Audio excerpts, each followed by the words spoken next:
راشد خان انوشکا شرما ته مبارکي ورکړه.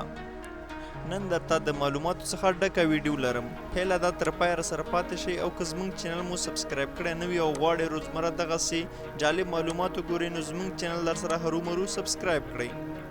د هند کرکټ ملي لوبډلې لوبډلمشر او مخکښ توپوهونکی ویرات کوهلي او د هندي سینما مخکښې هنرمندې انوشکا شرما په ټویټر باندې اعلان کړی دی چې دوی له 2 څخه ډیر ژر درې کیږي. ویرات کوهلي لیکلي دي چې 2020م کال د جنوري په میاشت کې به دوی درې شي.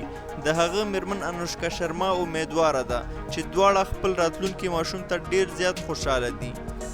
د نورو خلکو ترڅنګ د افغانستان کرکټ ملي لوبډلې مخکښ او ورو توپ اچوونکی راشد خان هم ویرات کوهلي او انوشکا شرما ته مبارکي ورکړې ده. راشد خان د ویرات کوهلي یاد ټویټ ته لیکلي دي تاسې دواړو ته دې ډیر مبارک وي.